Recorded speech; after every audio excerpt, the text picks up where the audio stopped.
Nunca pensé que mi peor pesadilla ocurriría el mismo día que se suponía sería el más feliz de mi vida. Allí estaba yo, frente al altar, con todos nuestros amigos y familiares mirándome, el corazón latiendo tan fuerte que podía escucharlo en mis oídos, el aroma de las flores, la música suave de fondo. Todo estaba perfectamente preparado para el momento en que ella caminaría hacia mí, pero lo que sucedió después no estaba en ningún guión de boda, y jamás podré borrarlo de mi memoria. Las miradas comenzaron a volverse inquietas, los murmullos crecían como una ola, y yo, sin entender nada, solo buscaba su silueta al final del pasillo. No apareció, no como yo la esperaba. Lo que vi cambió mi vida para siempre, y no era un accidente ni un contratiempo. Era una traición tan humillante, tan brutal, que hizo que mi mundo se derrumbara frente a todos los que conocía.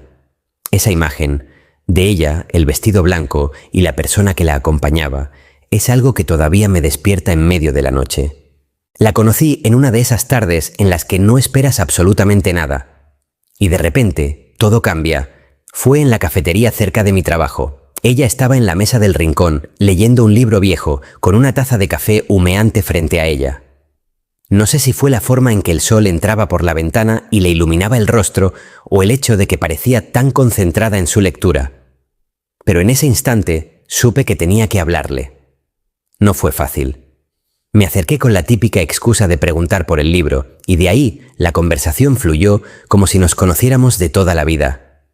Su risa era de esas que se te quedan grabadas, como una canción que no puedes dejar de tararear. Ese mismo día intercambiamos números y lo que siguió fueron semanas de mensajes, llamadas hasta la madrugada y citas que parecían sacadas de una película romántica. Con el tiempo conocí a su familia. Ella conoció a la mía. Compartíamos sueños, una casa juntos, viajes, hijos algún día. Era como si cada pieza de mi vida, que hasta entonces había estado suelta, de repente encajara. Nunca había sentido tanta certeza por alguien. Y lo más curioso es que dentro de ese paquete de nuevas personas en mi vida, también llegó él, mi mejor amigo de la universidad, a quien escogí como padrino de boda mucho antes de siquiera pensar en casarme. Él y yo éramos como hermanos. Habíamos pasado por todo juntos, fiestas, trabajos, rupturas. Cuando le presenté a mi novia me sentí orgulloso de juntar a dos de las personas más importantes para mí. No había forma de imaginar que esa conexión entre ellos, que al principio parecía una amistad inocente, se convertiría en el inicio de mi peor pesadilla. La propuesta fue mágica. Habíamos ido a la playa donde tuvimos nuestra primera cita. El atardecer pintaba el cielo de tonos naranjas y rosados y mientras caminábamos por la orilla, saqué el anillo que llevaba semanas guardando en el bolsillo. Ella se llevó las manos a la boca, las lágrimas le llenaron los ojos y entre risas y sollozos me dijo que sí. Ese momento lo tenía grabado como uno de los más felices de mi vida. Ahora, cada vez que lo recuerdo, siento un nudo en el estómago. Comenzaron entonces los meses de preparativos. Visitamos salones, probamos menús, pasamos tardes enteras eligiendo flores y escuchando canciones para la ceremonia. Ella estaba radiante y yo simplemente me sentía afortunado. El padrino, por su parte, estaba siempre dispuesto a ayudar. Me acompañaba a elegir el traje, opinaba sobre la música, incluso se ofreció a llevarla a algunas de sus citas con el organizador de bodas cuando yo no podía ir. En ese momento me pareció un gesto noble. Ahora sé que fue un error. Recuerdo que una tarde, mientras buscábamos el pastel perfecto, ella y el padrino se quedaron conversando en un rincón, riendo de algo que no alcancé a escuchar. No le di importancia. Pensé que era algo bueno que se llevaran bien, que así el día de la boda todo fluiría sin tensiones. Las semanas pasaban y la complicidad entre ellos se hacía cada vez más evidente, pero yo estaba tan cegado por la emoción y el amor que nunca imaginé que esa cercanía se estaba convirtiendo en algo más. Finalmente, todo estaba listo. Las invitaciones enviadas, el vestido elegido, el traje planchado. Teníamos la lista de canciones, el menú de 3 tiempos, la decoración. Todo preparado para lo que, según yo, sería el comienzo de una vida juntos. Jamás pensé que también estaba organizando el escenario perfecto para que mi mundo se derrumbara. A unas semanas de la boda empecé a notar cosas, pequeñas, pero que en conjunto creaban un ruido sordo en mi cabeza. Mensajes que ella contestaba rápido y sonreía, pero no me decía con quién hablaba. Llamadas que atendía en voz baja, alejándose un poco, como para que yo no escuchara. Y, Curiosamente, el padrino empezaba a estar más ocupado, desapareciendo por horas sin explicación, justo en días clave de los preparativos. Una noche, mientras cenábamos, ella mencionó que estaba estresada y necesitaba un respiro de tanto ajetreo.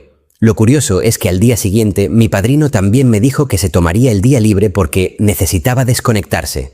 Lo vi como una coincidencia tonta, no conecté los puntos, hasta después. En otra ocasión, llegué antes de lo previsto a la casa donde ella vivía con sus padres.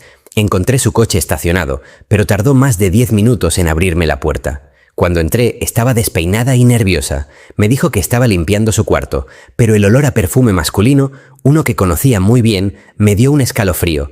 Era el perfume de mi padrino. Quise preguntarle, pero me detuve. Pensé que estaba exagerando, que los nervios de la boda me estaban haciendo imaginar cosas. Mi familia me decía que todo estaba perfecto, que éramos la pareja ideal, y yo me aferraba a esa idea.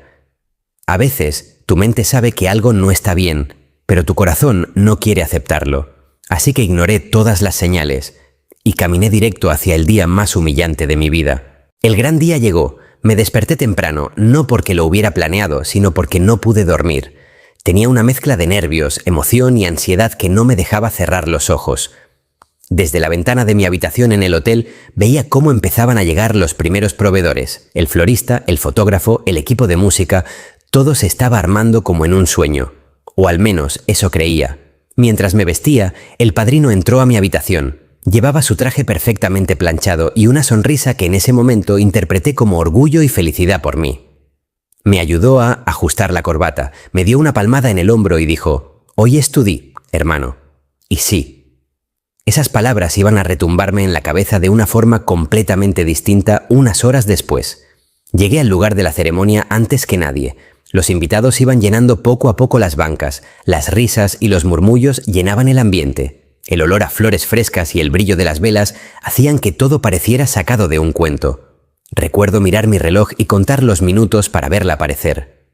La música de entrada comenzó a sonar, y todos giraron la cabeza hacia el pasillo principal.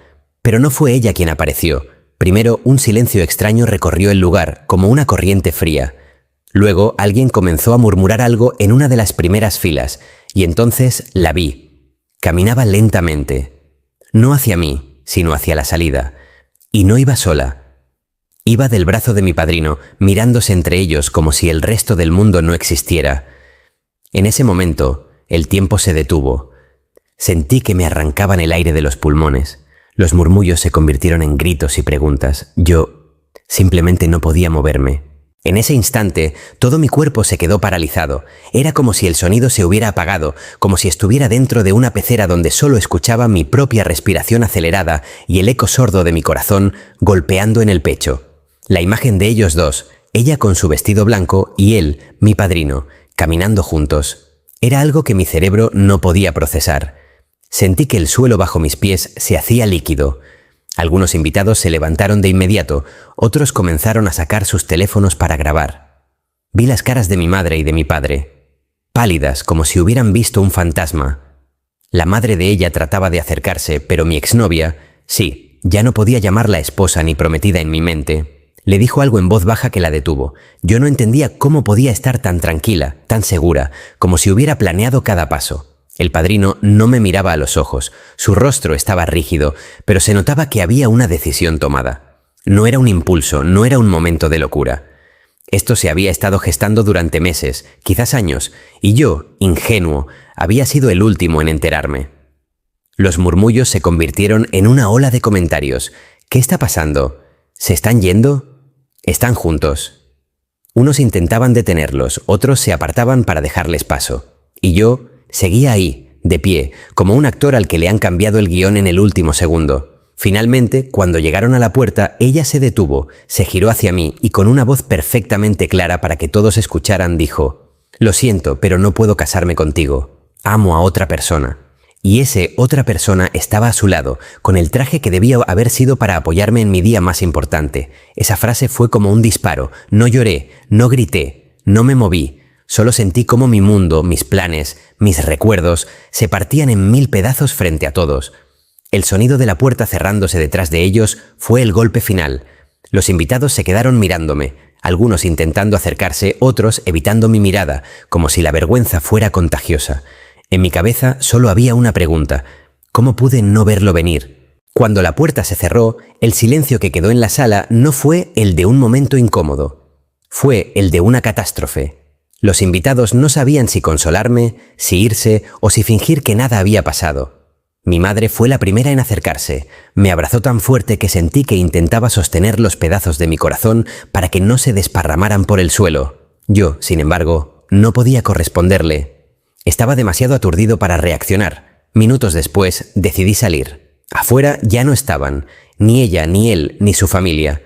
Alguien me dijo que se habían marchado juntos en un coche que estaba esperándolos. Fue ahí cuando mi mejor amigo de la infancia, que había sido invitado, se acercó y me dijo en voz baja: «Hermano, yo lo sospechaba desde hace meses. Los vi juntos más de una vez, pero nunca quise decirte nada, porque pensé que no era lo que parecía». Ese «no quise decirte nada» me dolió casi tanto como la traición en sí. ¿Cuántas personas sabían y callaron? Con el paso de los días empezaron a llegarme más y más verdades, mensajes de gente que me decía: «Lo siento, yo también lo vi en tal lugar». Una vez los encontré solos en una cafetería y me dijeron que era una reunión de boda. Cada testimonio era como añadir un ladrillo más a la montaña de engaños que habían construido a mis espaldas. Lo peor fue enterarme de que la relación no había comenzado semanas antes, sino casi un año atrás, antes incluso de que me propusiera matrimonio. El padrino, el hombre que debía ser mi hermano de vida, había estado ocupando ese lugar en silencio, alimentando la mentira, y ella había jugado conmigo como si todo fuera un ensayo para un papel que nunca pensó interpretar hasta el final. Recuerdo una noche, ya después de todo, en la que me quedé viendo las fotos de nuestra relación. Ahí estaban las sonrisas, los viajes, las cenas, y ahora cada imagen me parecía un montaje, una obra de teatro en la que yo era el único que no sabía el final trágico que me esperaba. Esa fue la verdadera caída, darme cuenta de que el amor que pensé tener nunca existió, y que las personas que más cerca tenía fueron las que más lejos estuvieron de ser leales. Pasaron semanas antes de que pudiera mirar atrás sin sentir un nudo en la garganta. Al principio, cada recuerdo era como una puñalada. Cada vez que escuchaba la canción que iba a sonar en la ceremonia, cambiaba de estación. Cada vez que pasaba por el lugar donde íbamos a casarnos, aceleraba el paso. Pero poco a poco entendí algo que cambió por completo mi forma de ver lo que había pasado. Me di cuenta de que, aunque la traición había sido brutal, me había salvado de pasar el resto de mi vida con una persona que no me amaba y con un supuesto amigo que nunca lo fue. Ese dolor que sentí ese día fue, en realidad, una liberación disfrazada. El destino, la vida, o como quieras llamarlo, me quitó de encima una mentira antes de que se convirtiera en una cadena perpetua emocional. Hoy puedo decir que no guardo rencor, aunque no olvido. Aprendí a reconocer las señales, a escuchar mi intuición y a no ignorar esas pequeñas alertas que todos sentimos cuando algo no está bien. Aprendí que la lealtad no se compra, se gana, y que cuando alguien está dispuesto a traicionarte, no importa cuánto hayas hecho por esa persona, lo hará sin pensarlo dos veces. Si has pasado por algo similar, quiero que sepas que no estás solo. El dolor es real, pero también lo es la oportunidad de reconstruirte. No tengas miedo de cerrar capítulos que no merecen seguir abiertos. A veces, perder a alguien es la mejor forma de encontrarte a ti mismo. Y si te ha llegado esta historia, si te ha hecho reflexionar o si te ha acompañado durante estos minutos, te invito a que te suscribas al canal y actives todas las notificaciones. Así no te perderás ninguna de las próximas historias que, quién sabe, tal vez te ayuden a entender que incluso las traiciones más dolorosas pueden transformarse en la fuerza que necesitas para seguir adelante.